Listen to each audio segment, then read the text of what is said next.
国中的战斗。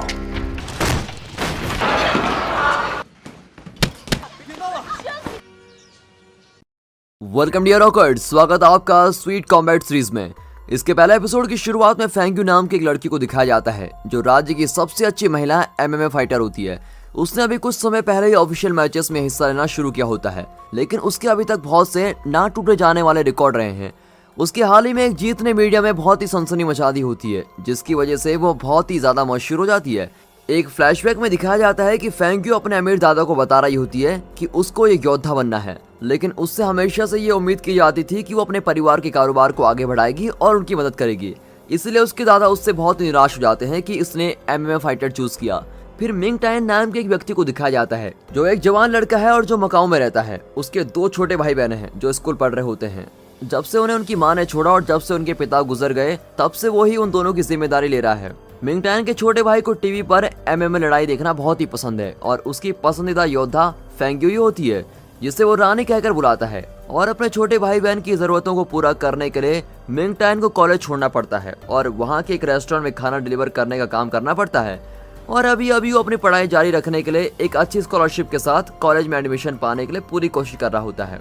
अब एक दिन काम पर उसे एक मार्शल आर्ट के अध्यापक को खाना डिलीवर करने का काम मिलता है और ये काम थोड़ा मुश्किल होता है क्योंकि जिस जगह खाना पहुंचाना होता है वो जगह उसके रेस्टोरेंट से 20 मिनट की दूरी पर होती है, लेकिन जिसको खाना चाहिए होता है वो 15 मिनट से कम समय में खाना चाहता है। और फिर समय के कम होने की वजह से हमें दिखाया जाता है कि मिंग टायन कितना तेज है। उसको छोटे छोटे सारे रास्ते याद रहते हैं, हर गली याद रहती है। उसने एक तरह से शहर की सभी सड़कें याद कर रखी होती है कि कहाँ से कहाँ जाना है, जिसकी वजह से उसका काम बहुत ही आसानी से हो जाता है। लेकिन जब वो अपनी मंजिल तक पहुंचने वाला होता है, उसको सड़क पर सामान बेचने वाले एक गरीब औरत दिखाई देती है जो अपने ठेले से गिरने वाले कुछ फलों को उठा रही होती है और अपने ठेले को रोकने की कोशिश करती है। तभी मिंग टायन उसकी मदद करने की कोशिश करता है और उसका ठेला सड़क पर आगे बढ़ रहा होता है। और तभी हमें एमएमए की योद्धा फेंग्यू को दिखाया जाता है और वो ठेले को रोकने के लिए उस पर एक लात मारती है जिससे वो रुक जाता है, लेकिन इससे अच्छा होने की जगह बुरा हो जाता है। वो ठेला टूट जाता है और सारे फल खराब हो जाते हैं। और फिर जब मिंग टायन फेंग्यू को बूढ़ी औरत से माफी मांगने के लिए कहता है तो जो भी नुकसान हुआ होता है वो उसके पैसे देती है और वहां से चली जाती है। मिंग टायन उस लड़की की इस हरकत को देखकर बहुत ही चिढ़ जाता है और फिर खाना डिलीवर करने के लिए अपने रास्ते पे निकल जाता है। फिर फेंग्यू अपने पुराने मार्शल आर्ट टीचर के पास जाती है और उनसे मदद मांगती है। उसके परिवार वाले उस पर एमएमए छोड़ने के लिए दबाव डाल रहे होते हैं और वो उसे अपना कारोबार में शामिल करना चाहते हैं। और फिर कुछ देर सोचने के बाद वो फैसला करते हैं। फेंग्यू फैसला करती है कि वो अपने लड़ने के करियर को जारी रखेगी, जबकि यहाँ दिखाते हैं तो मिंग टायन अपनी पढ़ाई के लिए दूसरे राज्य में जाने का फैसला करता है। मिंग टायन का मालिक बहुत ही अच्छा आदमी होता है जो उसकी दूसरे राज्य में जाने में मदद करता है और मिंग टायन जिस जगह जा रहा होता है उसका मालिक उसे वहाँ एक डिलीवरी बॉय का काम भी दिला देता है। यहाँ तक वो उसको कुछ पैसे देकर उसकी जरूरत का सामान भी दिला देता है। अब अगले सीन में मिंग टायन और उसके भाई बहन एक नए घर में रहने जाते हैं। हालांकि उनके पड़ोसी अच्छे नहीं होते और घर के अंदर की चीजें काफी घरेलू होती हैं, इसलिए उसके छोटे भाई बहन उस जगह को बहुत ही पसंद करते हैं, जिसकी वजह से मिंग टायन बहुत ही खुश हो जाता है। और फिर घर को संभालने से पहले वो अपने गुरु की एक फोटो दराज पर रखता है, जिसे देखकर पता चलता है कि वो पहले बॉक्सिंग सीखता था, लेकिन अपने गुरु की मौत के बाद उसने वो सब कुछ छोड़ दिया।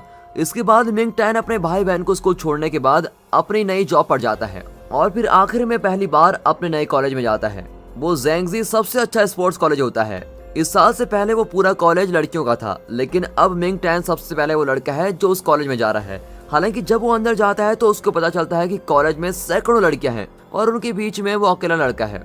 वो हैरान होता है और सोचता है कि उसने कॉलेज का नाम गलत तो नहीं पढ़ा, क्योंकि वहाँ एक भी लड़का नजर नहीं आ रहा है। सभी लड़कियों को वो इकलौता अच्छा लग रहा होता है और वो बहुत ही सुंदर भी होता है, जिसकी वजह से उसे और दिक्कत होती है। और अचानक से वो एक लड़के जैसे दिखने वाली लड़की से टकराता है जिसका नाम जाओमी होता है और उसे बॉक्सिंग और स्केटिंग करना बहुत ही पसंद होता है। मिंग टायन धोखा खा जाता है और उसे लड़का समझ लेता है और उससे तुरंत बात करना शुरू कर देता है कि वो कितना खुशकिस्मत है कि उसे अपने अलावा कोई और लड़का वहाँ पर मिला। लेकिन जाओमी उसकी बात को 2 मिनट में गलत कर देती है जब वो अपनी गुलाबी क्लिप निकालती है और अपने सर पर लगाती है। और फिर हैरान मिंग टायन उससे माफी मांगता है और वो घूरते हुए वहाँ से स्केटिंग करते निकल जाती है। तभी कॉलेज के प्रिंसिपल और एक टीचर जिनका नाम मिस्टर वैंग होता है वो परेशान होते हैं, क्योंकि अभी तक कॉलेज में 10 लड़कों ने एडमिशन लिया होता है। लेकिन कॉलेज में कुछ देर घूमने और वहाँ सिर्फ लड़कियों को देखने के बाद सभी ने वहाँ से किसी और कॉलेज में जाने का फैसला कर लिया है और अब सिर्फ मिंग टायन ही अकेला वहाँ पर रह गया होता है। कॉलेज के प्रिंसिपल मिस्टर वैंग को आदेश देते हैं कि वो चाहे कुछ भी करें, वो लड़का कॉलेज छोड़कर न जाए। उन्हें अपने कॉलेज को और आगे बढ़ाना होता है और उसके लिए कॉलेज में लड़कों का होना बहुत ही जरूरी होता है। अब बाहर लड़कियां मिंग टैन को देखकर पागल होना शुरू हो जाती हैं। वो उसका रास्ता रोकती हैं और उसकी मदद करने के लिए कहती हैं, जिसकी उसको कोई जरूरत नहीं होती। एक लड़की और जाओमी में सिर्फ इस चीज के पीछे बहस हो जाती है कि उनमें से कौन मिंग टैन को प्रिंसिपल के ऑफिस ले जाएगा, और उनकी बहस तभी खत्म होती है जब वो वहाँ थोड़ी चालाकी दिखाता है और वहाँ से भाग जाता है। वो कॉलेज में इधर उधर घूम रहा होता है, तभी उसके सामने फेंग्यू आ जाती है और वो अचानक उसे मकाओ की अजीब सी लड़की के रूप में पहचान लेता है। वो गलती से अपने बैग से उसका हाथ काट देती है और माफी मांगने की जगह उसके हाथ पर पट्टी बंधवाने के लिए उसको पैसे देती है। मिंग टैन उसके इस बर्ताव से बहुत गुस्सा होता है और वो उसे कहता है कि वो उससे माफी मांगे, लेकिन उस लड़की के लिए माफी से बढ़कर पैसे होते हैं। और वहाँ से जाने से पहले मिंग टैन उसको सनकी कहता है, जिसकी वजह से फेंग्यू को अपने बचपन की याद आ जाती है। अब एक फ्लैशबैक में हमको दिखाया जाता है कि फेंग्यू ने उस ठेले को लात एक छोटी लड़की को बचाने के लिए मारी थी, जो उसके सामने सड़क को पार कर रही थी। उसके इरादे नेक होते हैं, लेकिन इस वजह से सड़क पर सामान बेचने वाली बूढ़ी औरत को बहुत ही नुकसान होता है। अब क्लास में मिंग टैन कई लड़कियों के बीच बैठा होता है और ये साफ होता है कि इस चीज से उसको परेशानी होती है। भले ही वो ऐसी कोई हरकतें नहीं करता जिससे क्लास का ध्यान उसकी ओर जाए, पर फिर भी सारी लड़कियां उसको घूर रही होती हैं। इसी दौरान जाओमी और फेंग्यू कॉलेज की बॉक्सिंग क्लब में एक साथ ट्रेनिंग कर रहे होते हैं और इससे पता चलता है कि वो दोनों बहुत ही अच्छे दोस्त हैं जो बॉक्सिंग को बहुत ही पसंद करते हैं। जाओमी देखती है कि फेंग्यू थोड़ा परेशान लग रही है, इसलिए वो उससे पूछती है क्या हुआ है, और फेंग्यू बताती है कि नए लड़के की कई बातों की वजह से वो अपने व्यवहार के बारे में सोचने पर मजबूर हो गई है। अब अगले सीन में वो अपने घर पर होती है और मिंग टैन के बारे में सोच रही होती है। तभी एक बार फिर से फ्लैशबैक में दिखाते हैं कि जब वो छोटी थी उसके माता पिता ये नहीं मानते थे कि वो एक लड़की है और उन्हें हमेशा से ही लड़का चाहिए था। इसलिए जब वो पैदा हुई उन्होंने उसके साथ ऐसा बर्ताव किया जैसा कि वो एक लड़का है, और यहाँ तक कि उसे अपने बाल बढ़ाने और लड़कियों जैसे कपड़े पहनने भी नहीं दिए। और तब उसके भोले दिमाग ने ये बात नहीं समझी कि वो एक लड़की है, और जब उसके छोटे भाई ने जन्म लिया उसके बाद ही उसके माता पिता ने उसको लड़कियों जैसा रहने दिया। वो उस समय बहुत ही खुश हुई थी कि अब वो लड़कियों की तरह जी सकती है, इसीलिए वो उस लड़के के पास एक तोहफा लेकर गई थी जिसको वो पसंद करती थी। लेकिन उसके सभी दोस्तों ने आज तक ये सोचा था कि वो तो एक लड़का है, इसलिए वो उसको पागल बुलाने लग जाते हैं। और ये घटना उसको हमेशा बहुत ही परेशान करती रहती है, जिसकी वजह से उसे अभी भी ये पहचानने में दिक्कत होती है कि वो लड़का है या लड़की। इसी दौरान मिंग टैन के घर पर उसका छोटा भाई नींद से अपने बिस्तर में उठता है और हवा में मुक्का मारने लगता है। मिंग टैन उसकी इस बात पर हंसता है और तभी उसको याद आता है कि जिस लड़की के साथ उसकी बहस हुई थी उस लड़की को उसका छोटा भाई बहुत ही पसंद करता है। वो फिर सोचता है कि फेंग्यू की आंखें उसकी माँ की आंखों जैसी है, जिसकी वजह से उसको और भी गुस्सा आता है। अब उसी दिन कॉलेज में मिंग टैन को लगातार लड़कियां बहुत ही परेशान करती हैं, जिसकी वजह से उसका पढ़ाई पर ध्यान नहीं लगता। दूसरी ओर मिस्टर वैंग और प्रिंसिपल बहुत ही खुश होते हैं कि वो कॉलेज में रुकने के लिए मान गया है, लेकिन मिंग टैन दूसरे कॉलेज में जाने की सोच रहा होता है, चाहे वो थोड़ी कम स्कॉलरशिप ही क्यों ना दें। अब इस कॉलेज की ये खासियत होती है कि उसमें अलग अलग स्पोर्ट्स क्लब होते हैं और यहाँ के ज्यादातर विद्यार्थी पढ़ाई से ज्यादा वक्त क्लब में बिताते हैं। क्लब में उनकी योग्यता और उनकी स्किल्स को बेहतर किया जाता है और वो अपनी योग्यता को अंतर्राष्ट्रीय स्तर पर दिखा सकते हैं। कुछ लड़कियां बॉक्सिंग करती है, कुछ टेक्वांडो, कुछ जिम्नास्ट, और फेंग्यू और जाओमी बॉक्सिंग क्लब में होते हैं। सभी नए विद्यार्थियों को क्लब का दौरा करने के लिए कहा जाता है ताकि उन्हें जो क्लब पसंद आए उसमें वो शामिल हो जाएं। मिंग टैन बॉक्सिंग क्लब में जाता है और जाओमी और फेंग्यू को लड़ते हुए देखता है।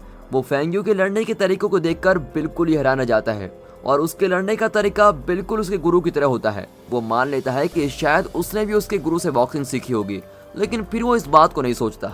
लड़कियां मिंग टैन को उनके क्लब में शामिल करने के लिए जबरदस्ती करती है और एक दूसरे से लड़ने लग जाती हैं। अब उनसे छुटकारा पाने के लिए मिंग टैन उस क्लब में शामिल नहीं होता जो उसको पसंद होता है और वो स्विमिंग क्लब में शामिल हो जाता है जिसमें बहुत ही कम लोग होते हैं। वो बड़े ही आत्मविश्वास के साथ पूल में जाता है और टीचर के आने का इंतजार करते हुए पूल में छलांग लगाने लगता है, लेकिन अजीब तरीके से पूल में बहुत सी मछलियां आ जाती हैं। एक औरत उसको बताती है कि इस क्लब में कम लोगों के होने की वजह से स्विमिंग क्लब को बंद कर दिया गया था और स्विमिंग पूल अब एक मछलियों के पूल में बदल गया है। और अब मिंग टैन थोड़ा निराश होता है और वो कॉलेज बदलने का फैसला करता है, चाहे उसे वहाँ ज्यादा पैसे क्यों ना देने पड़े। वो ये बात बताने के लिए मिस्टर वैंग के पास जाता है, जो उससे भीख मांगता है कि वो कॉलेज में रुक जाए प्लीज। यहाँ तक कि वो मिंग टैन की एक तस्वीर खींचते हैं ताकि जो वो लड़कियों के लिए हॉल के नीचे बाथरूम बना रहे हैं उसके आगे लगा सकें, लेकिन मिंग टैन इससे भी खुश नहीं होता। उसके बार बार प्रार्थना करने से मिस्टर वैंग उसे बताते हैं कि दूसरे कॉलेज में जाने का तरीका बहुत ही आसान है। उसे सिर्फ एक फॉर्म भरना है और कॉलेज के फिलिंग बॉक्स में डालना है। मिंग टैन वैसा ही करता है जैसे उसको बताया जाता है, लेकिन उसके सामने एक परेशानी आ जाती है। जब वो उस फॉर्म को डालने जा रहा होता है तो औरतों का एक झुंड जो कॉलेज से सबसे पहले पास हुआ होता है वो उसको रोकने के लिए उसके सामने आ जाती है और उन्हें कॉलेज के प्रिंसिपल ने भेजा होता है ताकि मिंग टैन फिलिंग बॉक्स तक न पहुंच पाए। वो औरतें उसको बहुत ही आसानी से हरा देती हैं और वापस उसको मिस्टर बैंक के पास भेज देती हैं। वो उसे दूसरे कॉलेज में जाने के लिए मना कर देते हैं और उसके सामने पहले से बेहतर प्रस्ताव रखते हैं। वो उससे वादा करते हैं कि वो उसके लोन के समय को 30 साल बढ़ा देंगे, जिस पर उसको कोई भी अलग पैसे नहीं देने होंगे और मिंग टैन फ्री में पढ़ाई कर सकेगा अगर वो उनकी बात मानता है तो। और उसकी अभी की हालतों की वजह से वो इस अवसर को ठुकराना नहीं चाहता, लेकिन अभी भी कॉलेज में हजारों लड़कियों के बीच वो इकलौता लड़का होता है और फिर आखिरकार वो उनकी बात मान जाता है। अब बाद में मिंग टैन बाथरूम में कपड़े बदलने जाता है, लेकिन उसे पता चलता है कि वो गलती से लड़कियों के बाथरूम में चला गया है और तभी उसके सामने बिना कपड़ों के फेंग्यू आ जाती है जो उसको लात मारकर जमीन पर गिरा देती है। अब इसके बाद जाओमी, फेंग्यू और टेक्वांडो क्लास के उनके दुश्मन आइसक्रीम की दुकान पर होते हैं और बड़ी बहस कर रहे होते हैं कि स्ट्रॉबेरी स्वाद का आखिरी स्कूप कौन लेगा। अब इसी दौरान दिखाते हैं तो मिंग टैन खाना देने जा रहा होता है जब उसको देखता है कि कुछ लड़के एक छोटे बच्चे को सड़क पर परेशान कर रहे होते हैं। वो लड़के की वहां से भागने में मदद करता है, लेकिन बदले में वो लड़के उसको पकड़ लेते हैं। वो उसको एक खुले मैदान में लेके जाते हैं और उसको धमकाने लगते हैं। तभी वहां वो लड़की आ जाती है। पहले तो वो इस समस्या को बातों से सुलझाने की कोशिश करती हैं, लेकिन जब वो हाथापाई पर उतर आते हैं तो लड़ाई शुरू हो जाती है और एक लंबी और मनोरंजक लड़ाई के बाद लड़कियां और मिंग टैन उनको वहां से भगा देते हैं। मिंग टैन उनका बहुत ही एहसानमंद होता है और इस हादसे के बाद वो सब बड़े अच्छे दोस्त बन जाते हैं। उन लड़कियों की वजह से कॉलेज की जिंदगी उसके लिए अब इतनी बुरी नहीं रहती। भले ही इस रास्ते में उसको समस्याओं का सामना करना पड़े, वो अपना सफर ना खत्म करने का फैसला करता है और ज़ैंगजी कॉलेज में ही रुकने का फैसला करता है। और दोस्तों, इसी के साथ ये पहला एपिसोड यहाँ पर खत्म होता है। दोस्तों, अगर आप इसके आगे के एपिसोड्स को देखना चाहते हैं तो प्लीज कमेंट्स करके बताइए कि आपको इसके आगे के एपिसोड्स देख रहे हैं, और अगर आप ज्यादा लोग कमेंट्स करेंगे तो हम इसके अगले एपिसोड जरूर डालेंगे। तब तक के लिए good bye, thanks and peace and finally thanks for watching.